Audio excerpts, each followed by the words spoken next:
নমস্কাৰ। এই মুহূৰ্তত মই আপোনাৰ ওচৰত পুনৰ আপোনাৰ চিনাকি কথা বন্ধু মনোজ কুমাৰ ডেকা। হঠাতে দুটামান কথা মনলৈ আহিল আৰু মই ভাবোঁ যে এই কথাকেইটা আপোনালোকক কওঁ। মাজে মাজে আপোনাৰ পঢ়া শুনাটো অকণমান কমি যায় আৰু মই অনুভৱ কৰোঁ যে আচলতে আমি যথেষ্ট পৰিমাণে পঢ়িব লাগে, কিয়নো যদিহে নপঢ়োঁ তেতিয়াহ'লে আমি জানিম কেনেকৈ। যিসকলে লিখে তেওঁলোকে আমাৰ বাবে আচলতে আটাইতকৈ ভাল কথাখিনি কঢ়িয়াই আনে আৰু সেই ভাল কথাখিনি কঢ়িয়াই আনিবলৈ তেওঁলোকে যথেষ্ট পৰিমাণে শ্ৰম কৰে, মানসিক শ্ৰম কৰে, ভাবে, পঢ়ে, তাৰপিছত চিন্তা কৰে। এইবোৰ গোটেইবোৰ কৰি মেলি খুব সুন্দৰকৈ লিখে আৰু লিখি তেওঁলোক আনন্দিত হয়, কিয়নো তেওঁলোকে ভাবে যে মানুহে পঢ়িব আৰু পঢ়ি ভাল পাব। মই মাজে মাজে পঢ়া শুনাটো কমি যায়, অকণমান পঢ়িছিলোঁ কিবা এটা, তাকে ভাবিলোঁ যে আপোনালোকক কওঁ। ক'ব লগা কথাষাৰ এনেকুৱা ধৰণৰ যে আপুনি যি দেখে সেয়া শুদ্ধ নহ'বও পাৰে। আকৌ কৈছোঁ যে আপুনি যি দেখে সেয়া শুদ্ধ নহ'বও পাৰে। এই কাৰণেই কৈছোঁ কিয়নো প্ৰতিজন মানুহেই বিশ্বব্ৰহ্মাণ্ড নহ'লেও অন্ততঃ এখন পৃথিৱী কঢ়িয়াই ফুৰে আৰু সেই পৃথিৱীখনক আন এজন মানুহে অনুভৱ কৰাটো কিছু পৰিমাণে দুৰূহ কাম বুলি ভাবোঁ। মোৰ মনলৈ অহা কথাষাৰ আপোনাক ক'ম, সেয়া হৈছে দুটা চৰাইৰ কথা। সিহঁতৰ কথাবোৰ এইকাৰণে ক'ব বিচাৰিছোঁ, সেইটো হ'ল যে আপুনি কেতিয়াও এজনৰ সিদ্ধান্তক লৈ আপুনি এটি সিদ্ধান্ত নল'ব। ধৰক কোনোবা এজনে কিবা সিদ্ধান্ত ল'লে আৰু সেই সিদ্ধান্ত আপোনাৰ মনোগ্ৰাহী নহ'ল, তাকে লৈ আপুনি সিদ্ধান্ত এটি নল'ব। সেইবাবে আচলতে এই কাহিনীটো ক'ব খুজিছোঁ।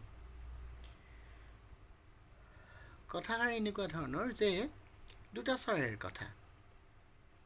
সিহঁতে গছ বিচাৰি ফুৰিছে সিহঁতৰ সংসাৰখন গঢ়িবলৈ, কণী পাৰিবলৈ, বাঁহ এটি সাজিবলৈ, পোৱালি জগাবলৈ, নিজৰ সতি সন্ততিৰ বাবে সিহঁতে খুব সুন্দৰ গছ এজোপা বিচাৰি আছিলে।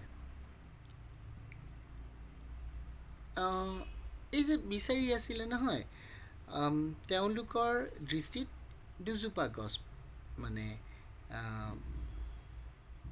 থিৰ হ'ল।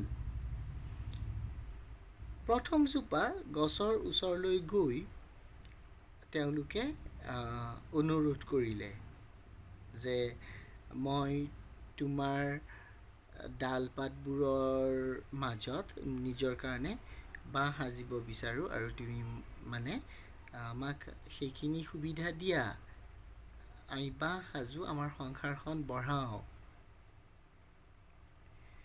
তেতিয়া প্ৰথম গছজোপাই ক'লে যে না, নহ'ব, মই সেয়া কৰিবলৈ তোমালোকক নিদিওঁ।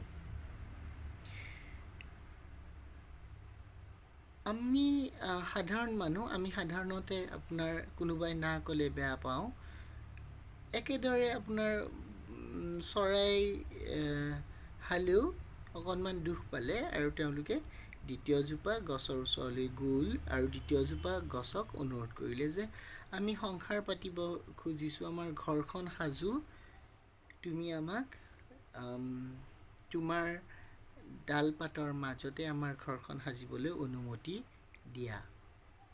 দ্বিতীয়জোপা গছে ক'লে কোনো কথা নাই,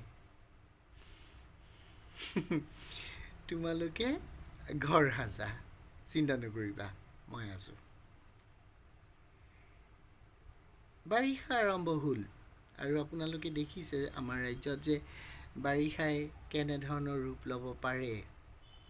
বাৰিষা আৰম্ভ হ'ল, ধাৰাসাৰ বৰষুণ, বান আহিলে আৰু সেই বানত সেই চৰাইহালে ঘৰ সাজিবলৈ প্ৰথমে অনুমতি বিচৰা গছজোপা, সেই গছজোপা বানত উটি গ'ল। বানত যেতিয়া বানপানীত উটি গৈ আছে গছজোপা, তেতিয়া সেই চৰাইহালে সেই গছজোপাৰ চাৰিওফালে এপাক ঘূৰিলে, ঘূৰি ক'লে, তই তোৰ কৰ্মফল পালি, তই আমাক ঘৰখন সাজিবলৈ নিদিলি, এতিয়া পাইছ মজা, কৰ্মফল।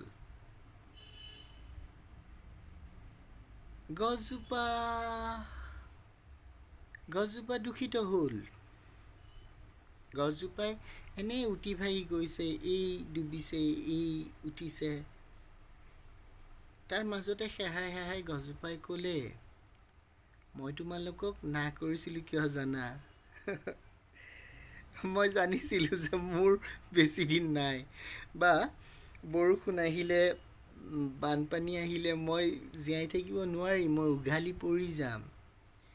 আৰু যদি মই উঘালি পৰোঁ, তেতিয়াহ'লে তোমালোকৰ ঘৰখন ভাঙি যাব, তোমালোকৰ সতি সন্ততিৰ অপায় অমংগল হ'ব।